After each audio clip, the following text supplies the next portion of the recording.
Doctors ने पूरा body checkup कर लिया, सब कुछ चेकअप कर लिया, बोले कुछ नहीं है इसमें, तो nothing.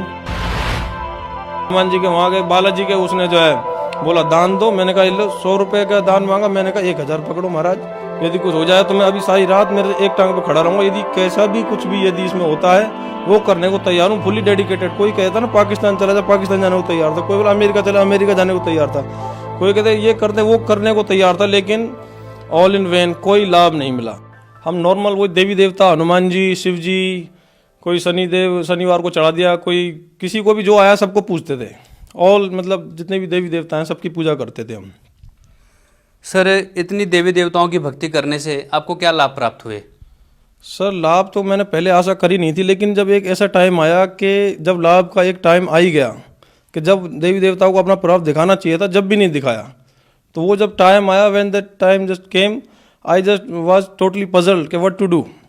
Then I just went to all, मतलब जितने भी भोपा, स्याने, तांत्रिक, वांत्रिक, देवी देवता, कुछ नहीं छोड़ा मैंने, जितने भी हैं। फिर हार गया। फिर मैंने सोचा लास्ट में कि भाई अब पहले तो पढ़े लिखे वाली बात करी हमने, जैसा कि सब करते हैं। पढ़े लिखे लोग क्या बोलते हैं कि अरे देवी देवता, भगवान, भूत प्रेत, इनसे विश्वास नहीं करते हैं। एजुकेटेड होने के नाते मैं एक पढ़ा लिखा आदमी हूँ, तो मैं सबसे पहले क्या सोचूंगा कि first I should go to a good doctor. Good doctor को दिखाया आपने? तो मैंने कहा बिल्कुल, क्यों नहीं दिखाया। सबसे पहले first of all I went to a very popular doctor in Rockland hospital, Manesar.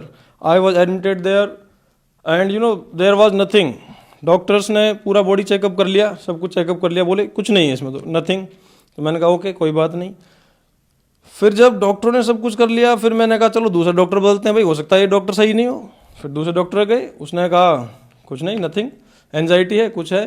तीसरे गए, चौथे गए, कम से कम मैंने करीब 15 डॉक्टर, अलवर के तो जितने भी famous doctor, Harish doctor, Solanki hospital Alwar, famous जो डॉक्टर हैं जितने भी दिमाग वाले डॉक्टर, जितने भी फेमस, सबको दिखा लिया। सबको दिखाने के बाद फिर सब ने अपना अपना ट्रीटमेंट भी कर लिया। 3-4 महीने तक उनकी टोटल दवाई ली। पहले एक को देखा, कुछ नहीं, दूसरा, तीसरा, काफ़ी मतलब महीनों तक, मतलब 1 साल तक मैं इससे परेशान रहा, पूरा नेट 1 साल। उसके बाद लास्ट में फिर मैंने कहा क्योंकि मैं एक पढ़ा लिखा आदमी हूँ, तो कोई क्या कहेगा कहाँ जा रहा है ट्रीटमेंट कराने। तो मैंने कहा भाई बहुत बढ़िया हॉस्पिटल जाऊँगा, पढ़े लिखे होने के नाते। तो हॉस्पिटल वाले जब फेल हो गए, अब कहाँ जाए, अब क्या बचा हाथ में, नथिंग। मैंने कहा भाई अब तो भाई भोपा, स्याने, तांत्रिक, ओना टोना जो भी कर सकता है कर ले। मैंने फिर हाथ अपने बिल्कुल एकदम मैंने रिमूव कर दिया। मैंने कहा अब तो कुछ नहीं, अब तो भोपा के पास ही चलो भाई। सब जगह घूम लिए, किसी ने मुर्गा काट दिया। हनुमान जी के वहाँ गए, बालाजी के, उसने जो है बोला दान दो। मैंने कहा लो 100 रुपए का दान मांगा। मैंने कहा 1000 पकड़ो महाराज, यदि कुछ हो जाए तो मैं अभी सारी रात मेरे एक टांग पे खड़ा रहूंगा। यदि कैसा भी कुछ भी यदि इसमें होता है वो करने को तैयार हूँ, फुली डेडिकेटेड। कोई कहता ना पाकिस्तान चला जा, पाकिस्तान जाने को तैयार था। कोई बोला अमेरिका चला, अमेरिका जाने को तैयार था।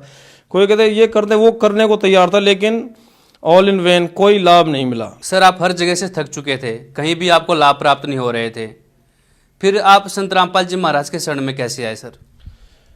यू नो एक्चुअली क्या है कि एक मेरा एक फ्रेंड था जो कि सत साहिब इंस्टीट्यूट अभी फिलहाल अलवर में चला रहे हैं। तो उस दोस्त ने मुझसे कहा कि भाई ऐसे ऐसे मैंने एक गुरुजी से नाम ले रखा है। मैंने उसका एक बार 2013 में इंटरव्यू देखा था संत रामपाल जी महाराज का। उसमें एक बहुत इस तरीके की घटना थी जैसा मेरे साथ हो रहा है कुछ, इसमें अजीबोगरीब चमत्कार ऐसी कुछ बातें हो रही थी। तो मैंने कहा यार एक बात बता, तुम्हारे गुरुजी हैं वो भी तो कुछ ऐसा ही करते हैं? तो बोला हाँ, लेकिन मैंने कहा लेकिन वो तो जेल में है। तो बोला आप जेल वेल छोड़ो। तो मैंने कहा यार उनका मैंने ज्ञान पढ़ा था, एक बुक एक आई थी, message to devotion trader. One of my student gave to me that book and I read that book and that was totally unique knowledge in this world and I was very impressed because of that book.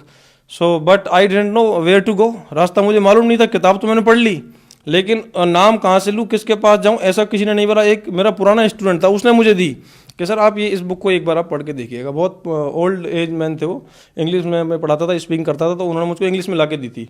तो मैं बहुत प्रभावित हुआ और मैंने कहा it's a very good book. तो उन्होंने आगे का रास्ता उन्होंने बताने में थोड़े झिझक गए, वो झिझक गए। अगर उस टाइम मुझे बताए तो शायद मैं पहले ही 2014 से पहले ही मैं शायद नाम ले लेता, 2013 में ही। लेकिन बस वही है, बहुत अच्छी बुक है, बहुत अच्छा ज्ञान है, सब कुछ है, लेकिन वो टाइम नहीं आया था ना, तो इसलिए मुझे वेट करना पड़ा। फिर लास्ट में जाकर के फिर मैंने उस दोस्त से मैंने पूछा कि मैंने वो तो जेल में है। तो बोला जेल वेल छोड़ा, आप एक बार उनकी नॉलेज देखो, और आज भी वही चमत्कार हो रहे हैं जैसे पहले हो रहे थे। तो मैंने कहा अब तो जैसे ही उन्होंने ये बात कही वैसे एकदम मेरा दिमाग एकदम बिल्कुल कंफ्यूज टोटली। मैंने कहा ये सही है बिल्कुल, कैसे भी करके मुझे नहीं मालूम था वो जेल में होने के बाद भी ऐसे हो रहा है, नाम मिलता है। जैसे मुझे पता पड़ा, मैंने कहा अलवर में कहाँ पर है, पता फटाक से बताओ अलवर में कहाँ पर है। तो उसी दिन से, उसके अगले दिन से ही अलवर में पहला नामदान खुला था और पहला व्यक्ति शायद मैं ही था उसमें। तो मैंने फटाक से मैंने उनसे कहा जयपुर, दिल्ली, मुंबई कहीं भी जाना पड़े, मुझे यदि ऐसी नाम व्यवस्था है तो मुझे पहले लेके चलो आप। तो उन्होंने फटाक से मुझको बताया और मैंने उनसे अपने सारा दुख जितना भी रोना था मैंने रो दिया। भाई साहब ऐसी बात है, वो बोले कुछ नहीं होगा, सबसे हो जाएगा, डोंट वरी अबाउट दैट। तो मैंने कहा ठीक है।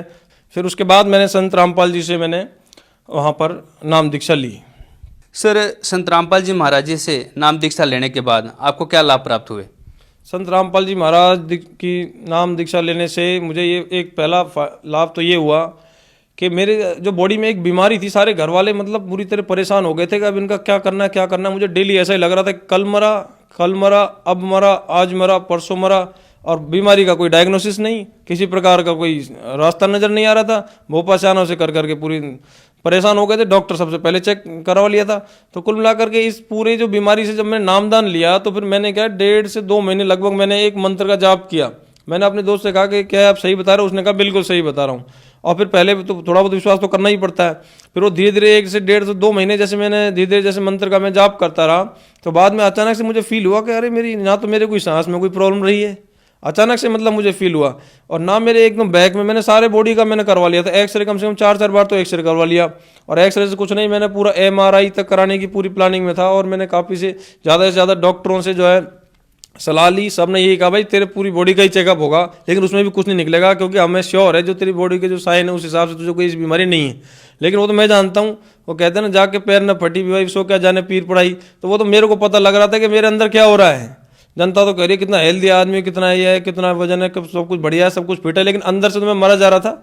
एक दिन तो रात को ऐसा लगा कि मैं आज मर गया, मेरा गर्दन घुट गई होती, और मैं वाकई मरने की हालत, मेरी हार्ट बीट इतनी तेज कि कोई कुछ नहीं। के बोले भाई ये तो तेरे पता नहीं क्या बीमारी है, कोई रास्ता हो तो कोई बताए।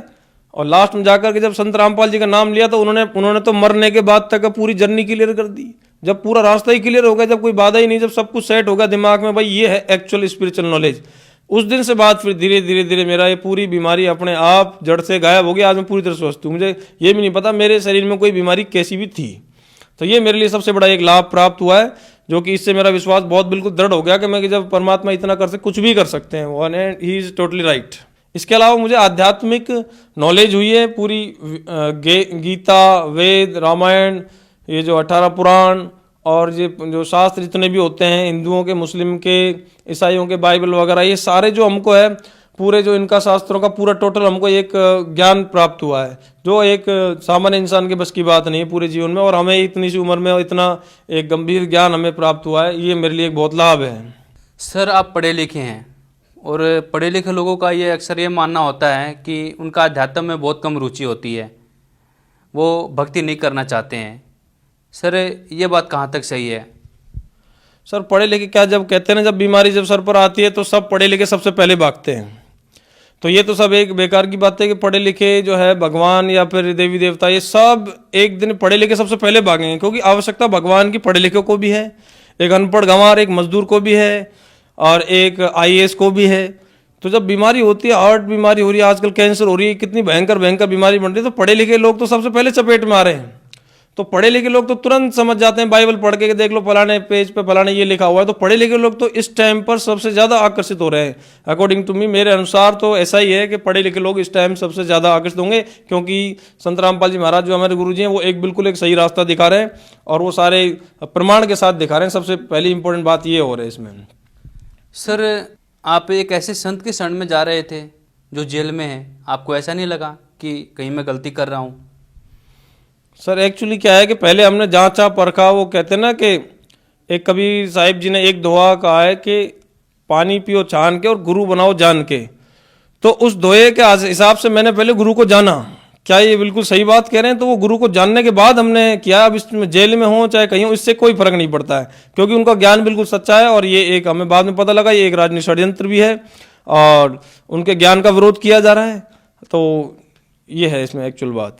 जैसे कि आपने अभी बताया कि संत रामपाल जी महाराज का ज्ञान का विरोध किया जा रहा है, सर क्या कारण है? सर संत रामपाल जी महाराज के ज्ञान का विरोध इसलिए किया जा रहा है, एक तो झूठे पाखंडियों की दुकान खुली हुई है, मंदिर मस्जिद गुरुद्वारा और ये सारे इतने टोना भोपा ये सब अपनी दुकान खोल के बैठे हुए हैं। कोई परेशान जनता मेरे पास आए और मैं इसको झूठा एक दिलासा दूं और कोई रास्ता बचता नहीं है। डॉक्टर के बाद फिर ये भोपा से आने और पंडित, इनके चक्कर में आदमी एक चाहे कैसा भी हो फंसता जरूर है, 100% सिक्योर बात है। इसीलिए जब इनके भोपा सियानों की दुकानें बंद होने लगी, सच्चे ज्ञान का प्रचार होने लगा, जनता तो चलो भोली है, उनको तो मालूम नहीं है, लेकिन जो ये पाखंडी लोग हैं जो अपनी दुकान इनकी बंद होने लगी, तो जैसे दुकान बंद होने लगी तो इन सबको क्या भय हो गया कि हमारी तो रोजी रोटी बंद हो जाएगी, हम कहाँ जाएंगे अगर ये ऐसा होने लगा। तो इस कारण से ये पूरा एक षड्यंत्र है।